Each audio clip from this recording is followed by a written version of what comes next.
ನಮಸ್ಕಾರ ವೀಕ್ಷಕರೇ, ಗೃಹಲಕ್ಷ್ಮಿ ಯೋಜನೆಯ 16ನೇ ಕಂತಿನ ಹಣ ಬಿಡುಗಡೆ ಆಗಿದೆ. ಆದ್ರೆ ನಮ್ಗೆ ಯಾಕೆ ಬಂದಿಲ್ಲ ಅಂತ ಹೇಳ್ಬಿಟ್ಟು ಕಾಯ್ತಾ ಇದ್ರಿ. ಒಂದು ವಿಷಯ ಮೊದಲೇ ಹೇಳ್ಬಿಡ್ತಾ ಇದೀನಿ, ಇನ್ನೂ ಕೂಡ 16ನೇ ಕಂತಿನ ಹಣ ಬಿಡುಗಡೆ ಆಗಿಲ್ಲ, ನಿಮ್ಮೆಲ್ಲರ ಖಾತೆಗೆ ಜಮಾ ಆಗ್ಲಿಕ್ಕೆ ಪ್ರಾರಂಭವಾಗಿಲ್ಲ. ಸೊ ಹೀಗಾಗಿ ನೀವು ಸ್ಪಷ್ಟನೆಯನ್ನ ಇಲ್ಲಿ ತಿಳ್ಕೊಳ್ಳಿ. ಇನ್ನು ಕೂಡ ಜಮಾ ಆಗಲ್ದೆ ನಿಮಗೆ ಹೇಗ್ ಜಮಾ ಆಗತ್ತೆ, ಬೇರೆದವ್ರಿಗೆ ಹೇಗ್ ಜಮಾ ಆಗತ್ತೆ? ಸೊ ಹೌದಲ್ವಾ? ಅದಕ್ಕೋಸ್ಕರ ಪ್ರತಿಯೊಬ್ಬರು ಕೂಡ ಈ ಒಂದು ವಿಡಿಯೋನ ಕೊನೆವರೆಗೂ ವಾಚ್ ಮಾಡಿ. ಈ ಒಂದು 16ನೇ ಕಂತಿನ ಹಣ ಯಾವಾಗ ಜಮಾ ಆಗತ್ತೆ? ಈಗಾಗಲೇ ಲಕ್ಷ್ಮೀ ಹೆಬ್ಬಾಳ್ಕರ್ ಅವ್ರ ಮೇಡಮ್ ಅವ್ರದ್ದು ಕೂಡ ಆಕ್ಸಿಡೆಂಟ್ ಆಗಿರುವಂತದ್ದು ನಿಮ್ಮೆಲ್ಲರಿಗೂ ಕೂಡ ಗೊತ್ತಿರುವಂತಹ ವಿಷಯ. ಸೊ ಹೀಗಾಗಿ ನಿಮಗೆ ಇನ್ನೂ ಕೂಡ ಜಮಾ ಆಗ್ತಾ ಇಲ್ಲ. ಈ ಕಾರಣಕ್ಕಾಗಿ ಜಮಾ ಆಗ್ತಾ ಇಲ್ವಾ, ಯಾವ ಕಾರಣಕ್ಕಾಗಿ ಜಮಾ ಆಗ್ತಾ ಇಲ್ಲ ಅನ್ನುವಂತಹ ಕ್ವಶನ್ಸ್ ಗಳು ನಿಮಗೆ ಉಂಟಾಗಿರುತ್ತೆ. ಅದ್ರ ಬಗ್ಗೆನೂ ಕೂಡ ನಿಮಗೆ ಬಿಡಿಸಿ ಹೇಳ್ತೀನಿ ನಾನು.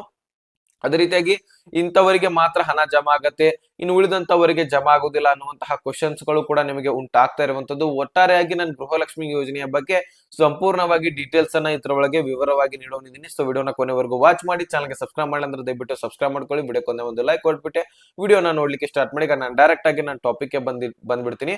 ವೀಕ್ಷಕರೇ, ಈ ಒಂದು ಗೃಹಲಕ್ಷ್ಮಿ ಯೋಜನೆ 2,000 ರೂಪಾಯಿ ನಿಮಗೆ ಬರ್ತಾ ಇಲ್ಲ, ಅಥವಾ ಹಿಂದಿನ ಕಂತುಗಳು 15ನೇ ಕಂತಾಗಿರ್ಲಿ, 14ನೇ ಕಂತಾಗಿರ್ಲಿ, 13ನೇ ಕಂತಾಗಿರ್ಲಿ ಬಂದಿಲ್ಲಪ್ಪ ಅಂದ್ರೆ ಸೊ ಈ ಒಂದು ಕೆಲಸವನ್ನ ಮಾಡ್ಬೇಕಾಗತ್ತೆ. ಆಗ ಮಾತ್ರ ನಿಮಗೆ ಮುಂಬರುವಂತಹ ಒಂದು ಕಂತುಗಳು ಜಮಾ ಆಗ್ಲಿಕ್ಕೆ ಪ್ರಾರಂಭವಾಗತ್ತೆ. ಈಗ ನೋಡಿ, ಬಹಳಷ್ಟು ಜನರು ಹಳ್ಳಿಯಲ್ಲಿರುವಂತಹ ಮುಖ್ಯವಾಗಿ ಮಹಿಳೆಯರು ಏನ್ ಮಾಡ್ತಾ ಇದ್ರು ಅಂದ್ರೆ, ಬ್ಯಾಂಕ್ ಗಳಿಗೆನೆ ಹೋಗ್ತಾ ಇಲ್ಲ, ಒಂದು ಅಕೌಂಟ್ ಗಳಲ್ಲಿರುವಂತಹ ಟ್ರಾನ್ಸಾಕ್ಷನ್ ಮಾಡ್ತಾ ಇಲ್ವಂತೆ. ಸೊ ಅಮೌಂಟ್ ಹಾಕೋದು ತೆಗೆಯೋದು ಮಾಡ್ತಾ ಇಲ್ಲ. ಸೊ ಹೀಗಾಗಿ ಆ ಅಕೌಂಟ್ಸ್ ಗಳು ಡೆಡ್ ಅಕೌಂಟ್ ಅಂತ ಕ್ರಿಯೇಟ್ ಆಗಿಬಿಟ್ಟಿದೆ ಅಂತೆ. ಡೆಡ್ ಅಕೌಂಟ್ ಅಂದ್ರೆ ಏನು?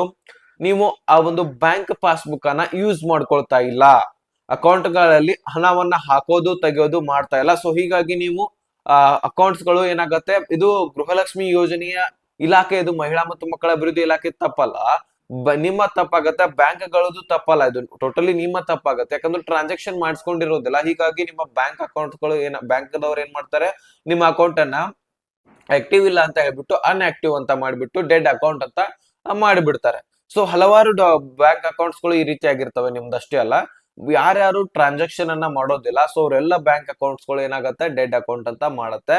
ಸೊ ಹೀಗಾಗಿ ಆ ಒಂದು ಬ್ಯಾಂಕ್ ಅಕೌಂಟ್ಸ್ ಗಳಿಗೆ ಏನಾಗತ್ತೆ, ಗೃಹಲಕ್ಷ್ಮಿ ಯೋಜನೆಯಿಂದ ಬಂದಿರತಕ್ಕಂತಹ ಹಣ ಬಂದ್ಬಿಟ್ಟು ಡೈರೆಕ್ಟ್ ಆಗಿ ಅಕೌಂಟ್ಸ್ ಗಳಿಗೆ ಹೋಗಲ್ದೆ ವಾಪಸ್ಸಾಗಿ ಮತ್ತೆ ಮಹಿಳಾ ಮತ್ತು ಮಕ್ಕಳ ಅಭಿವೃದ್ಧಿ ಇಲಾಖೆಗೆ ಹೋಗ್ತಕ್ಕಂಥದ್ದು.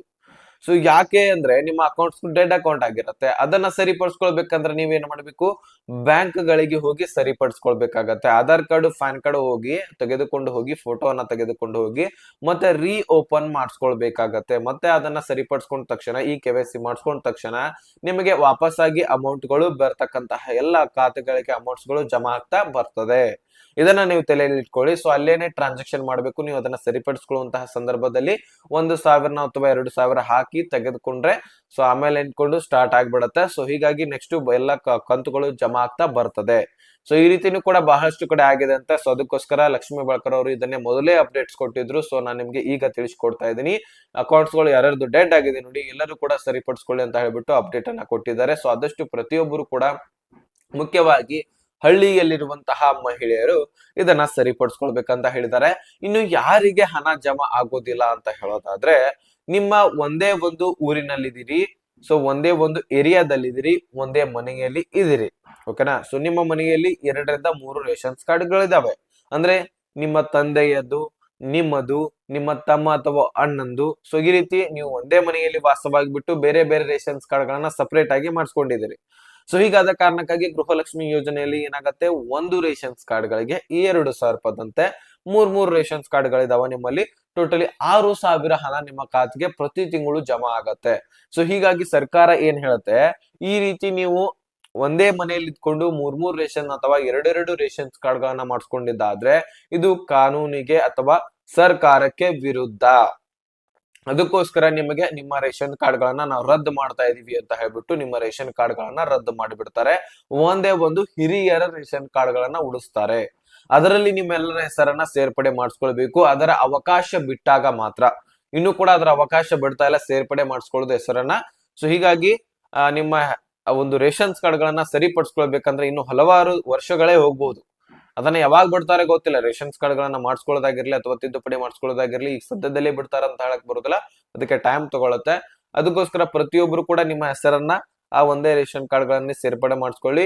ಅಥವಾ ಒಂದು ವಿಷಯ ಇಲ್ಲಿ ನಿಮ್ಗೆ ಬಹಳಷ್ಟು ಜನ ಕೇಳೋದೇನಪ್ಪಾ ಅಂದ್ರೆ, ನಾವು ಒಂದೇ ಊರಿದಲ್ಲಿದ್ದೀವಿ, ನಾವು ಒಂದೇ ಏರಿಯಾದಲ್ಲಿದ್ದೀವಿ, ಆದ್ರೆ ಬೇರೆ ಬೇರೆ ಮನೆಯನ್ನ ಮಾಡ್ಕೊಂಡಿದೀವಿ, ಬೇರೆ ಬೇರೆ ಮನೆಯಲ್ಲಿ ನಾವು ಇದೀವಿ ಅಂತ ಹೇಳೋದಾದ್ರೆ ಅದಕ್ಕೇನು ಪ್ರಾಬ್ಲಮ್ ಇಲ್ಲ. ನಿಮ್ಮ ಒಂದು ಸಂಸಾರವನ್ನ ನೀವೇ ನಡೆಸ್ತಾ ಇರ್ತೀರಿ. ಸೊ ನಿಮ್ಮ ಡಾಕ್ಯುಮೆಂಟ್ಸ್ ಗಳನ್ನ ಬೇರೆ ಮಾಡಿಸ್ಕೊಂಡಿರ್ತೀರಿ. ಸೊ ಹೀಗಾಗಿ ನಿಮ್ಮ ಸಂಸಾರಕ್ಕೆ ನೀವೇ ಜವಾಬ್ದಾರರಾಗಿ ನಡೆಸ್ತಾ ಇರ್ತೀರಿ. ಹೀಗಾಗಿ ನಿಮ್ಗೆ ಏನು ಪ್ರಾಬ್ಲಮ್ ಇಲ್ಲ. ನಿಮ್ಮ ರೇಷನ್ಸ್ ಕಾರ್ಡ್ಗಳು ಬೇರೆ ಬೇರೆ ಆಗಿದ್ರೆ ಅವಾಗ ಏನು ತೊಂದರೆ ಇಲ್ಲ. ಆದ್ರೆ ಬೇರೆ ಬೇರೆ ಮನೆಯಲ್ಲಿ ಇರ್ತೀರಿ. ಒಂದೇ ಮನೆಯಲ್ಲಿ ಇಟ್ಕೊಂಡು ಯಾರ್ಯಾರು ರೇಷನ್ಸ್ ಕಾರ್ಡ್ಗಳನ್ನ ಹೆಚ್ಚಿನ ರೇಷನ್ಸ್ ಕಾರ್ಡ್ಗಳನ್ನ ಮಾಡಿಸ್ಕೊಂಡಿದ್ದೀರಿ, ಸೊ ಅವರೆಲ್ಲರಿಗೂ ಕೂಡ ಇದು ತೊಂದರೆ ಉಂಟಾಗತ್ತೆ, ರೇಷನ್ಸ್ ಕಾರ್ಡ್ಗಳು ರದ್ದಾಗತ್ತೆ ಅಂತ ಹೇಳ್ಬಿಟ್ಟು ಅಪ್ಡೇಟ್ ಸರ್ಕಾರದಿಂದ ತಿಳಿಸಿದ್ದಾರೆ. ಸೊ ನಾನ್ ನಿಮ್ಗೆ ತಿಳಿಸ್ಕೊಟ್ಟಿದ್ದೀನಿ. ಅರ್ಥ ಆಗಿದ್ರೆ ಲೈಕ್ ಮಾಡಿ, ನಿಮ್ಮ ಸ್ನೇಹಿತರಿಗೆ ಶೇರ್ ಮಾಡಿ, ಸಬ್ಸ್ಕ್ರೈಬ್ ಮಾಡೋ ಮತ್ತೆ ಮುಂದಿನ ಮಾಹಿತಿ ಹಂಚ್ಕೋಣ. ಅಲ್ಲಿ ತನಕ bye bye, take care friends.